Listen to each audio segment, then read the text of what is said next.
Hello दोस्तों, कैसे हैं आप लोग। जन्माष्टमी के शुभ अवसर की वजह से 2 दिन एपिसोड्स नहीं डाले गए थे और आज मैं नए एपिसोड के साथ आप लोगों के सामने आई हूँ। मतलब सामने नहीं आई हूँ, आप लोग मेरी आवाज़ सुन सकते हैं। तो चलिए शुरू करते हैं एक और सच्ची घटना। मुकेश और मैं एक ही कंपनी में काम किया करते थे। एक रोज हमें ट्रेनिंग पर भेज दिया गया। हमारी इससे पहले औपचारिक बातें ही हुआ करती थी, पर ट्रेनिंग पर हमें एक दूसरे को जानने का मौका मिला। हमें कमरे में एक साथ ही रुकना था। साथ रहकर हम आपस में काफी घुल मिल गए थे। अक्सर रात को मुझ पर से चादर हट जाती तो मुकेश मुझे चादर ओढ़ा दिया करता था। मैंने उससे पूछा, क्यों जागते रहते हो रात भर? मेरी तो आदत है करवट बदल बदल कर सोने की, चादर तो टिकती ही नहीं। मुकेश ने मेरी बात का जवाब नहीं दिया। अगले दिन वो कुछ शांत नजर आने लगा। रात को सोते समय मुकेश ने जो मुझे बताया वो न केवल दिलचस्प था, बल्कि कुछ ऐसा था जो मैंने ना तो कभी सुना ना ही कभी महसूस किया। ऐसा कम ही देखने को मिलता है। बात केवल विश्वास की रह जाती है। मुकेश ने कहना शुरू किया, आप शायद यकीन ना करें, 2003 का साल था। टीवी देखना, लाइब्रेरी जाना, दोस्तों से मिलना जुलना मेरी दिनचर्या बन गई थी। ऐसे में एक दिन मैं अपने दोस्त से मिलने उसके घर गया हुआ था। पता चला मेरे छोटे भाई दिनेश की तबीयत खराब है। मैं तुरंत घर को निकल पड़ा। वहां देखा परिवार के सभी लोग मौजूद हैं। दिनेश जोरों से चीख रहा है, जैसे उसे किसी तरह का दर्द हो रहा हो। उसकी हालत बिल्कुल भी देखने लायक नहीं थी। 3-4 लोग भी मिलकर उसे संभाल नहीं पा रहे थे। पिताजी ने कहा, इसे तुरंत डॉक्टर के पास लेकर चलते हैं, पर मां ने चुप करने का इशारा किया। दिनेश चीखता और बेहोश हो जाता। दिनेश की चीखें अब भयानक होने लगी थीं। कोई उसका सर दबा रहा था, कोई उसकी छाती मल रहा था। नानी ने कहा, इसे पूजा घर में लेके चलो। इतना सुनते ही दिनेश जोरों से चीखा। शायद ये बात उसे पसंद नहीं आई। उसे घसीटकर पूजा घर में लाना पड़ा। यहां वो और भी जोरों से चीखने लगा। उसे संभालना मुश्किल हो रहा था, तो हमने उसे कुर्सी से बांध दिया। फिर नानी ने उससे प्रश्न किया, बता कौन है तू? सुनकर दिनेश गुस्से में भर गया। उसका सर और छाती अब भट्टी की तरह तपने लगे। उसे अब संभालना मुश्किल हो रहा था। नानी ने फिर कहा, बता कौन है तू? इस बार दिनेश ने गुस्से में अपने दांत पीस लिए। उन दांतों को किटकिटाने की आवाज मेरे कानों में दर्द करने लगी थी। उसके बदन की सारी हड्डियां कड़क रही थीं। आखिर में उसने अपनी जबान बाहर निकाली, जो काली पड़ चुकी थी। यकीन नहीं हो पा रहा था किसी इंसान की जबान खींचकर इतनी लंबी हो सकती है। नानी ने फिर अपनी बात को दोहराया, पता कौन है तू? कहां से आया है? इस बच्चे ने तेरा क्या बिगाड़ा है? जहां से भी तुम आए हो वहीं लौट जाओ। बदले में जो कुछ भी मांगोगे हम तुम्हें देंगे, लेकिन इस बच्चे को छोड़ दो। दिनेश ने अपना आपा खो दिया। वो उसी तरह कर रहा था, दांत पीसता, चीखता चिल्लाता और बेहोश हो जाता। होश में आने पर उसे संभालना मुश्किल हो जाता था। मुझसे यह सब देखा नहीं गया। मैं बाहर आ गया और रोने लगा। उस वक्त मैंने हनुमान जी को याद किया, मंदिर में दिया जलाया। रोते रोते भगवान से दिनेश के ठीक होने की प्रार्थना की और वापस दिनेश के पास आ गया। दिनेश के रोने चीखने से वहां जमघट लगा हुआ था। लोगों की भीड़ में भी दिनेश उसी तरह की हरकतें किए जा रहा था। उसके शांत होने पर मैंने उसे पानी पिलाया। पानी पीने के बाद वो और भी भयानक रूप में आ गया। उसका चेहरा एकदम काला हो गया, आंखें लाल सुर्ख हो गईं। यह वो दिनेश नहीं था जिसे मैं पहचानता था। ऐसा लग रहा था जैसे उसकी आंखें फटकर बाहर आ जाएंगी। पास जाने पर वो हर किसी को काटने को दौड़ता, अपना मुंह नोचने लगता और फिर वो शांत हो गया और रोने लगा। मैंने पूछा, तुम कौन हो? क्यों हमें परेशान कर रहे हो? दिनेश ने मेरी तरफ ऐसे देखा जैसे मेरी जान ले लेगा। दिनेश कुछ देर तक मुझे घूरता रहा। वो दिनेश नहीं था, उसकी जगह किसी और ने ले ली थी। सबको बारी बारी घूरने के बाद उसकी आंखें अपने कोटर में गोल गोल घूमने लगी। ऐसा नजारा जीवन में पहली बार ही देख रहा था। बल्कि मैं तो कहूंगा यह सब कुछ जीवन में मैंने पहली बार ही देखा था। वो चीखना चिल्लाना, वो भयानक सी हंसी, वो दांत पीसना, किटकिटाना, दर्द में कर्राना, हड्डियों का एक साथ कड़कना, सब कुछ एक मनहूसियत में बदल चुका था। फिर दिनेश ने एक लंबी सांस खींची और छोड़ी। उसकी सांस की दुर्गंध इतनी थी, सब अपना मुंह ढककर घर से बाहर निकल गए और वो पागलों की तरह हंसा। वापस अंदर जाने पर दिनेश फिर सबको घूरने लगा। हमने वापस उससे पूछा, कौन हो तुम? फिर वो एक औरत की आवाज में बोला, मैं शहडोल की हूं, मैं हूं तंत्रा। इसने मुझे जगा दिया है, मैं इसे नहीं छोड़ूंगी, इसे अपने साथ लेकर जाऊंगी। और हंसने लगी। हमने कहा, जो तुम मांगोगी हम तुम्हें देंगे, पर इसे छोड़ दो। वो दुष्ट आत्मा अब अपने पूरे रूप में आ गई और बोली, मुझे एक मटकी, 4 नारियल, चुनरी, श्रृंगार का पूरा सामान लाकर दो, तो मैं चली जाऊंगी, नहीं तो इसे अपने साथ ही लेकर जाऊंगी। जल्दी करो, दफा हो जाओ, ये सामान लेकर ही आना, वरना इसे तो मैं चबा जाऊंगी। और हंसने लगी। हम सबके चेहरे पीले पड़ गए थे। माँ और मैं तेजी से बाजार की तरफ निकले। रास्ते में माँ रोने लगी तो मैंने उन्हें दिलासा दिया, सब ठीक हो जाएगा माँ। माँ बोली, कुछ भी ठीक नहीं होने वाला मुकेश, मैंने तुझे बताया नहीं। इसने जब अपना पहला असर दिखाया था तब दिनेश को क्या हुआ हम समझ ही नहीं पाए थे। दिनेश के साथियों ने हमें बताया, उस दिन दिनेश के ऑफिस में मीटिंग थी। सब आपस में हंस बोल रहे थे, सब कुछ ठीक था कि अचानक दिनेश की तबीयत बिगड़ने लगी। दिनेश ने सामने रखा गिलास उठाया और पानी पिया। पानी पीते ही दिनेश बेहोश हो गया। उसके साथी चौंक गए। 2 लोगों ने मिलकर उसे टेबल पर लिटाया। उस समय उसकी आंखों में आंसू बह रहे थे। वो अपने साथियों से कुछ कहना चाह रहा था, लेकिन उसके मुंह से एक शब्द भी नहीं निकल पा रहा था। उसके साथी उसे हॉस्पिटल ले गए। हमें जैसे ही सूचना मिली हम सभी वहां पहुंच गए। दिनेश कुछ देर बाद ठीक हो गया। क्या हुआ उसे खुद भी कुछ मालूम नहीं था। उसे इतना याद था कि वो बेहोश हो गया था। उसके बाद कभी ऐसा कुछ नहीं हुआ।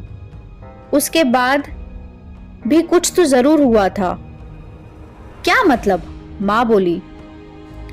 मतलब ये, माँ, पिछली बार जब मैं छुट्टियों में घर आया था, उस रात मैं कमरे में सो रहा था। रात के 3 बजे का समय था। कमरे की खिड़की खुली हुई थी और उसमें तेज हवा कमरे में आ रही थी। उस हवा के शोर से मेरी आंखें खुल गईं। मैंने देखा एक साया मेरे पास खड़ा था। ध्यान से देखने पर भी मैं उसका चेहरा नहीं देख पा रहा था। उसके चेहरे पर कालिक के अलावा कुछ ना था। उसका शरीर धुएं जैसा था। अचानक वो साया बादल की तरह तैरता मेरे पास आने लगा। मैं घबरा गया और अपनी चादर में मैंने अपने आप को समेट लिया। वापस देखा तो वो साया वहां नहीं था। इसे अपना वहम मानकर मैं भूल चुका था। पर अब दिनेश के हालात देखकर लगता है कुछ तो जरूर हुआ होगा माँ। इसके बाद मैं मटकी लेने चला गया और माँ श्रृंगार के लिए सामान खरीदने लगी।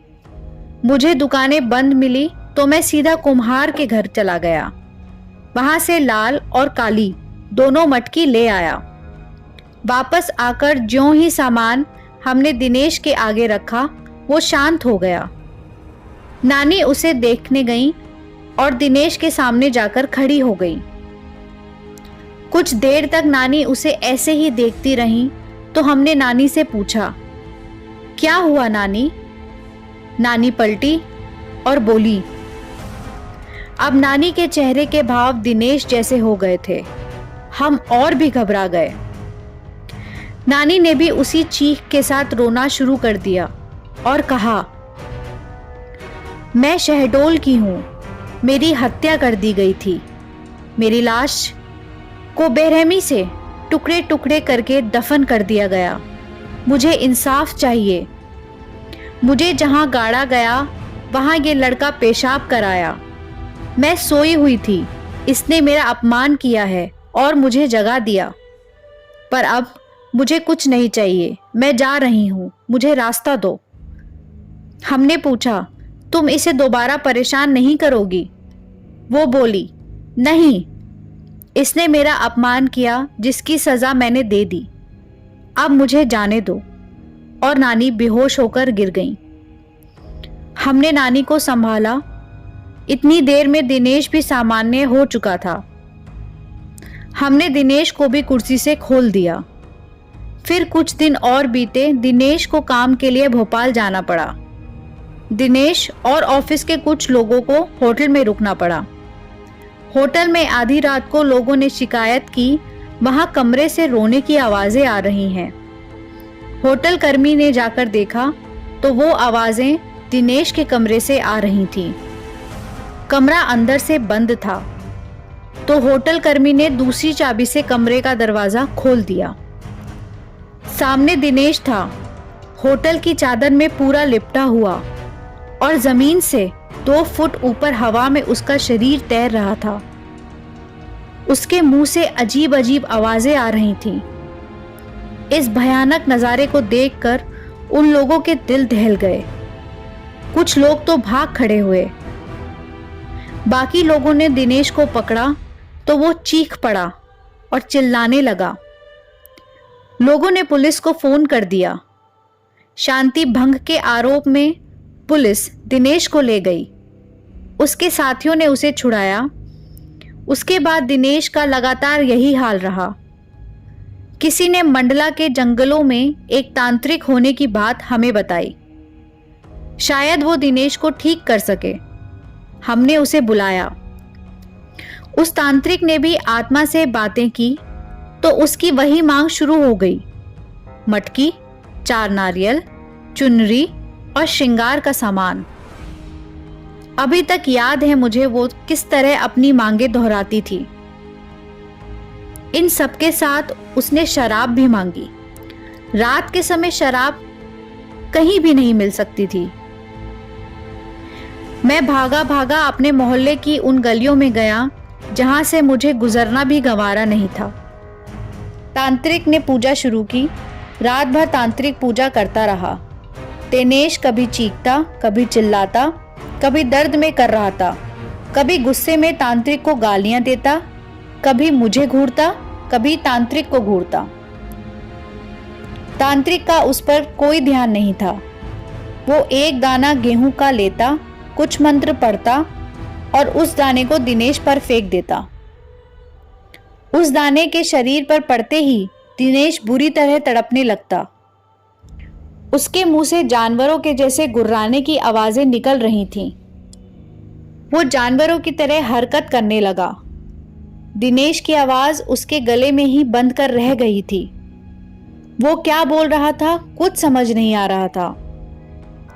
सुबह तक दिनेश ठीक हो गया और बेहोश रहा। शायद इन सब से शरीर सूखकर लकड़ी जैसा हो गया था। उसका चेहरा पीला पड़ने लग गया था। फिर भी कहीं ना कहीं मेरा भाई इन बुरी शक्तियों से लड़ रहा था, मुझे यकीन था। कुछ दिन और बीतने पर दिवाली का त्योहार आ गया।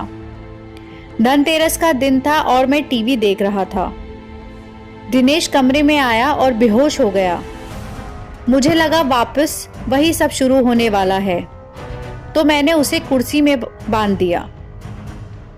दिनेश थोड़ा होश में आया और उस आधी बेहोशी की हालत में उसने मुझसे कहा, भाई अब मैं नहीं बचूंगा, मैं खत्म हो जाऊंगा। ये सुनकर मेरी आंखों से आंसू आ गए। मैं अपने भाई को इस तरह जिंदगी से हारते नहीं देखना चाहता था। दिनेश भी रो रहा था, भाई मैं मर जाऊंगा। मैंने खुद को संभाला और दिनेश को बांध दिया। बाइक ली और एक दोस्त को साथ लेकर मैं उसी तांत्रिक को बुलाने निकल गया।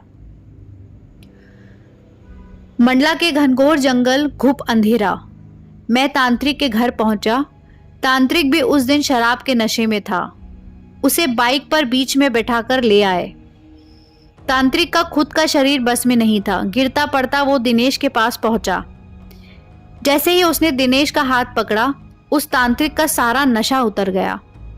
उसने वहीं पूजा दोहराई और सुबह होने तक दिनेश फिर ठीक हो गया। अब तो यही सिलसिला चालू हो गया था। तांत्रिक आता, पूजा करता और सुबह तक चला जाता। मटकी, 4 नारियल, चुनरी और श्रृंगार का सामान हमारी रोज की जरूरत बन गई थी। ये सब चीजें अब हम घर में हर समय मौजूद रहने लगी। अंत में किसी ने कलकत्ता के काली मंदिर जाने का सुझाव दिया। वहां जाकर दिनेश का इलाज करवाया। यहां भी उसकी वही मांग जारी थी, पर पुजारी ने साथ साथ कुछ नींबू, लौंग और कफन भी मंगवा लिया। इस बार की पूजा मुझे कुछ विशेष लगी। पुजारी हर बार कुछ मंत्र पढ़ता और उसे नींबू में फूंक देता और उसमें लौंग चुबा देता।